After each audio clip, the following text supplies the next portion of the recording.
시청자 여러분 안녕하십니까. 이몽수의 정상회담 2부 시작하겠습니다. 오랜만에 좀 방역 이야기를 좀 말씀드리려고 합니다. 저도 당연히 여러 가지 이유로 남의 이야기를 좀 그대로 전달하기는 좀 그렇고, 특히 다른 또 유튜브 채널 이야기 하는 거는 정말 죄송합니다만은, 이제 이 얘기는 이제 대표가 코로나 이른바 팬데믹 사태가 벌어진 직후부터 이야기했던 내용들을 확인해주는 내용이야. 뒤늦었지만 그 당시 대표가 내세웠던 주장들과 저희들 생각이 얼마나 옳았는지를 한번 확인해 본다는 의미에서 다른 분의 말씀과 다른 채널의 이야기를 말씀 좀 드리겠습니다. 그 언더스탠딩이라는 이제 3프로에서 파생된 채널에 이제 김현철 교수라는, 원래 이제 의사를 하시다가 이제 경제학을 학위를 따셔서 이제 홍콩에서 대학생을 하다가 현재 연세대에서 교수 생활을 하고 계시는 김현철 교수라는 분이 귀가 좀 번뜩이 하는 내용을 그 채널에서 방송하여서 다시 한번 좀 제가 확인을 드리도록 하겠습니다. 당시 문재인 정부에서 K 방역 그러면서 문바들을 포함한 또 대한민국 국민들이 대한민국의 방역이 최고 수준이다, 세계가 부러워한다는 식으로 국뽕을 많이 날렸습니다. 과연 그 냉정한 평가, 이제 코로나 사태, 팬데믹 사태가 끝난 이후에 그 평가에 대해서는 사실 또 아무도 얘기하고 있지 않기 때문에 새삼스러워서 말씀을 드리겠습니다. 우리가 이제 돌이켜보면 팬데믹 사태가 이제 벌어졌을 때 많은 또 상당수 나라들이 감염 확산제 방지, 그래서 특히 중공과 홍콩에서 제로 코로나를 하겠다면서 아주 철저한 통제와 봉쇄가 이루어졌습니다. 특히 이제 사망자 수에 대해서 굉장히 좀 논란이 많았습니다. 중공 같은 경우는 사망자가 거의 안 나오고, 독일이나 미국 같은 경우는 하루에도 몇만 명, 10만 명이 넘어가는 확진자가 나오고, 우리나라에서도 1000명, 2000명 하다가 어쩔 때는 10,000명 하다가 정말 난리가 했습니다. 어쨌든 이제 우리가 이제 알고 있습니다. 중공이나 이런 나라에서는 하여튼 팬데믹 감염자들의 어떤 숫자를 과소추계한, 이러저러하게 다 뺄 거 다 빼고 과소추계를 했고, 독일을 비롯한 이른바 서방 선진국에서는 광범위하게 사망을 했는데 그 사망의 직접적인 인과관계가 팬데믹 질병이 아니다 하더라도 하여튼 그 코로나 사망자로 인정하는 그런 통계를 작성했었습니다. 어쨌든 각 국마다 이렇게 감염자를 통계하는 데, 수치를 이제 정하는 데 있어서 각자 기준이 다르니까 각국에서 발표하는 이 사망자 수만 가지고서는 이제 방역 정책 효과를 판단하는 것은 불가능한 것은 너무 당연합니다. 그래서 이제 김현철 교수 얘기하는 것이 결과적으로 예년에 비한 초과 사망자 수가 이게 실질적인 코로나 감염으로 인한 사망자 수가 아니냐. 이것이 물론 이것으로 다 100% 관련된 사망자라고 할 수는 없습니다. 통계 조작을 차단할 유일한 방법이 아니겠냐라고 이야기합니다. 대표가 누누이 얘기했던 거하고 똑같은 얘기인 거죠. 그래서 그러면 이런 면에서 봤더니 한국은 덴마크나 그리고 우리나라 언론에서 그렇게 걱정하고 호들갑을 떨던 일본보다 훨씬 못하고 독일이나 캐나다와 비슷한 수준이더라. 또한 비교적 미국이나 독일, 특히 유럽에서 굉장한 이제 사망자 수가 많이 나온 것은 사실인데, 그것은 선진국이 그 코로나에 비교적 상대적으로 훨씬 취약한 고령 인구가 더 우리나라보다 훨씬 많았기 때문이고, 결과적으로 만약 시점을 우리가 이제 대한민국이 좀 더 고령화가 이루어진 사회에서 아마 이런 일이 벌었다 그러면 유럽과 크게 다르지 않았을 수도 있다라는 이야기를 하고 있습니다. 대표적인 것이 이제 홍콩을 이제 예를 들고 있는데요. 이제 극단적인 이제 방역 정책을 통해서 우리나라와 마찬가지로 초창기에는 감염자 수가 극히 미미한 수준이었습니다. 근데 우리도 그랬던 것처럼 철저한 봉쇄라는 게 현재 21세기에 있을 수가 없었기 때문에, 또 문재인 정부는 중공인들의 입국을 막지 않지 않았습니까? 이렇게 뚫려 있는 봉쇄 통해서 이제 확산은 이제 시간 문제였던 것이고요. 그리고 홍콩 같은 경우도 이제 이 방역 체계 통제가 뚫리면서 이제 감염자 수가 이제 발생하기 시작하는데, 그 그래프가 순식간에 이제 폭등하는. 그러니까 이제 돌이켜 보면은 유럽이나 이런 데서는 이탈리아 같이 아예 정면으로 타격을 받은 나라를 제외하면 그래도 점차적으로 이제 감염자 수가 이제 증가하는 그런 성향을 보였는데, 홍콩 같은 경우는 거의 안 나오듯 하다가 갑자기 이제 감염자 수가 폭증을 하면서, 이러다 보니까 이제 의료 자체가 완전히 마비되는. 처음에는 최초부터 좀 차근차근히 대응을 했으면 처음에는 좀 의료 대처가 좀 모자란다 하더라도 그래서 이제 꾸준히 늘려나갔으면 나중에는 늘어난 감염자를 대처할 수가 있었던 것인데 그것 자체를 할 수 없을 정도로 갑자기 폭발적으로 증가하다 보니까 의료 대처가 완전히 마비가 되어 그러다 보니 심지어 중환자실에 쌓여있는 시신들 그러니까 중환자실에 이제 중환자가 입원해서 치료를 받고 있는데 거기 옆에 바로 그냥 비닐봉지에 시신이 담겨져 있는 그런 끔찍한 상황을 겪어야 했다는 것이죠. 더군다나 이제 홍콩 같은 경우는 이제 민주화 시위 여파로 홍콩 정부 당국에 대한 이제 국민들의 불신이 팽배를 했고 이것이 결국 노인 접종률을 백신 접종률을 기하급수적으로 감소를 했다. 그래서 정말 자기가 봤을 때도 대표가 이제 눈여겼던 것입니다. 제일 해서는 안 되는 이제 방역 정책들을 시행하고 있는데 이에 대해서 홍콩의 이른바 방역 전문가들은 한마디도 하지 않았다. 그 이유가 무엇인가? 한국 김현철 교수가 보기에도 방역 전문가들이라는 사람들이 정부로부터 연구기금을 대부분 수령하고 있으니까 정부를 비판하면은 이제 연구기금을 수령하지 못하게 되고 그러면 자기의 뭐 생계나 이런 것들이 이제 문제가 되는 것이겠죠. 또한 이제 홍콩에서 백신 패스를 부여했었습니다만은 이것이 뭐 노인들 같은 경우에는 차라리 다니지를 못하니까 차라리 백신 패스 같은 건 의미가 없었고 또 이것이 사태가 하루, 이틀, 뭐 일주일 이런 단기간이라고 하면 미국 사람들이 잘 협조를 해서 집에 나가지 마. 당분간 집에 있어. 그러면 이제 말을 들을 텐데 이것이 1년이 지나고 2년이 지나니까 이제는 뭐 장기화도 지쳐버렸기 때문에 결과적으로는 이러한 강력한 봉쇄 정책에 사실상 따르지 않았다. 또한 이제 초기 감염자들에 대한 인권 침해 문제도 얘기했습니다. 우리도 뭐 기억이 생생합니다. 몇 번 감염자가 어디를 갔고 그들의 이름과 가족들의 신상까지 공개되어서 완전히 이짐에 당하듯 그다음에 이러저러한 뭐 백신을 맞지 않고 여기저기 돌아다니다가 감염이 되니까 왜 이런 거 가지고서 병을 퍼뜨리는 식으로 엄청난 비난을 퍼붓고 여기에 이른바 네티즌이라는 것도 가세했었습니다.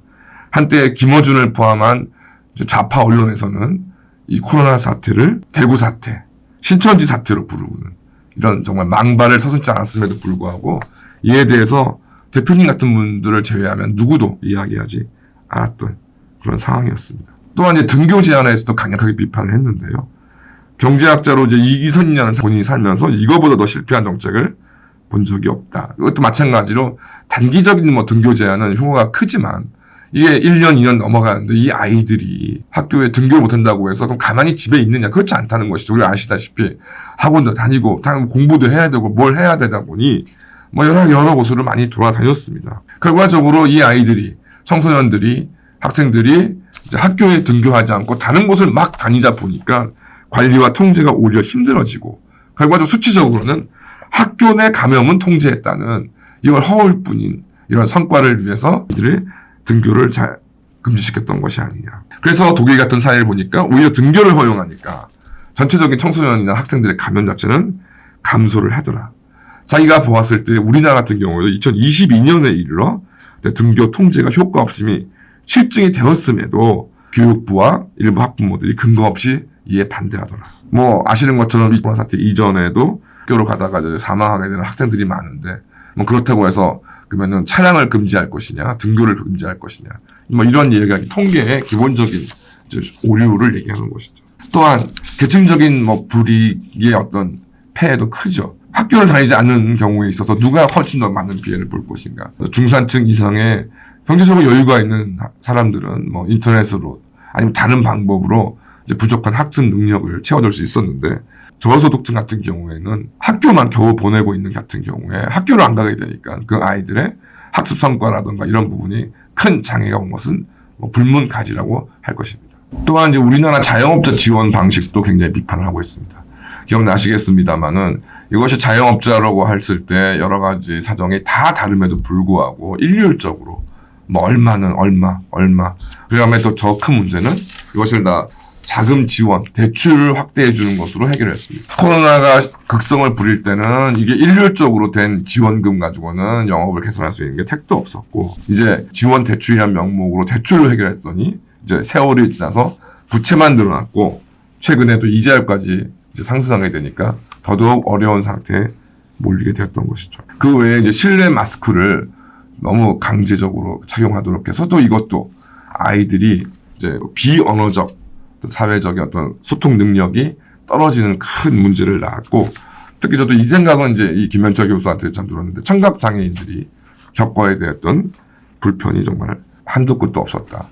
또한 이제 우리나라에서 방역 패스 같은 경우에도 자의적으로, 이제 억압적으로 이제 적용을 했고, 자신이 볼 때는 오히려 백지는 노인들 같은 경우에 취약한, 이제 워낙 이제 이런 감염병에 대한 취약하기 때문에 이들에 대해서는 좀 강제적으로 접종하고, 어린아이들 같은 경우는 백신이 개발된 지 얼마 안 됐고 그 기간이 너무 짧아서 부작용이 문제가 될 수 있기 때문에, 그런데 감염병에 대한 저항력이 높은 이제 작년 이하의 세대들한테는 오히려 좀 선택 가능성을 좀 높여줬어야 되는데, 대한민국 정부가 완전히 반대로 해버려서 백신으로 인한 부작용으로 인한 사망자들이 나왔는데, 이렇게 돼버리고 나니 이제 백신 부작용으로 인한 사망했다고 하는 이제 이들의 유족 같은 경우는 국가에 대한 원망과 불신이 큰 것이 어떻게 보면 당연하다라는 것이까지 얘기를 하고 있습니다.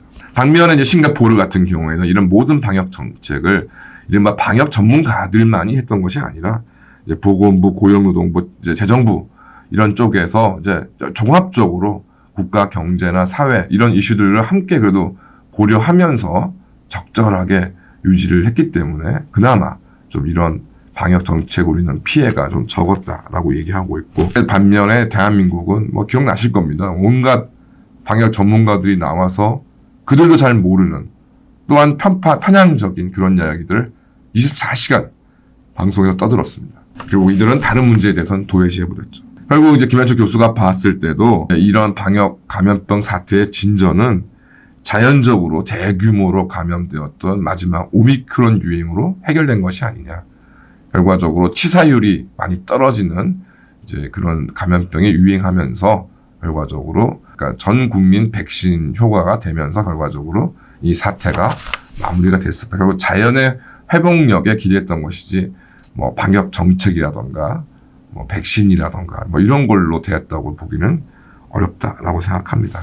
최초 이제 스웨덴에서 이제 자연스러운 면역근에서 뭐 취약한 사람들은 이제 약간 격리된 생활을 하고, 다녀야 될 사람들은 다녀서 밖에서 외부 활동을 많이 하는 특히 젊은이들이 감염되었다가 이제 면역력을 가지게 되면 이제 이들을 통해서 다시 전체적으로 확산을 방지하고 해서 이제 그런 방법을 썼다가 마지막에 당초에는 이제 처음 대규모 감염 사태가 벌어지면서 이것이 뭐 스웨덴이 결국 잘못했다라고 했지만 이제 두고두고 시간이 이제 2년, 3년이 지나 보니까 스웨덴에서 하려고 했던 것이 뭐 구체적인 정책 세밀성의 이제 집행의 세밀성에서는 좀 부족했는지 모르지만 결과적으로 스웨덴에서 이해했던 것이 맞았던 것이 이제 확인이 되었다고 생각합니다. 돌이켜보면 이제 이런 21세기에서 사실은 뭐 흑사병 시대에서도 이제 이런 전염병이 전 세계를 휩쓸 정도로 그런 지금보다 훨씬 교통통신의 수준이 열악했던 그 세계에서도 그것이 통제가 안 되었었는데 21세기에서 이런 뭐 중공식에 홍콩식에 통제하고 가둬놓고 봉쇄하고 하는 식으로 이런 감염병에 대처한다는 것 자체가 넌센스였다고 생각하고, 대표가 이제 누누이 얘기를 했습니다. 실제 코로나가 좀 발병을 했을 때 이것이 무슨 독감 같은 별거 아니다라고 얘기하는 건 그건 절대 아니었다. 이게 심각한 거이긴 한데 그렇다고 해서 이거 셧다운을 다 해버릴 것이냐. 그때 나온 피해는 누가 감당할 것이냐. 그래서 뭐 격리시설이라든가 이런 것들을 꾸준히 좀 대비를 하고 심각한 사태에 대한 대비를 하되, 그렇다고 해서 이걸 모두 다 셧다운 시켜버리면 안 되니까 이제 적절하게 단계적으로 전체적으로는 허용, 외외적으로 제한하는 이런 식으로 갔어야 된다고 이야기를 했었고, 결국 이제 완전히 셧다운 되는 기간들이 장기화되다 보니까 자영업자들이 견딜 수 없고 지금 그것이 그대로 자영업자의 지금 어려움으로 지금 되어 있습니다. 결과적으로는 이것이 어느 한 방법, 어느 한 가지 정책에 되어서는 안 되는 것이고, 기간에 따라서 상황에 따라서 유기적으로 이런 상황이 됐어야 되는 것임에도 불구하고 당시에 대한민국 문재인 정권과 일부의 여기에 편승하는 국민들의 망언으로 인해서 대한민국도 우리가 생각하는 것도 이상으로 많은 정책에 실패가 있었던 것이고, 여기에 대한 반성이 필요하다. 이제 김현철 교수의 이야기였고, 이렇게 이제 김현철 교수의 얘기를 제가 말씀드린 것은 다름이 아니라 이것이 대표가 누누이 얘기해왔던 그런 내용들이 이제 정말로 전문가에 의해서 확인이 되었다는 걸 말씀을 드립니다.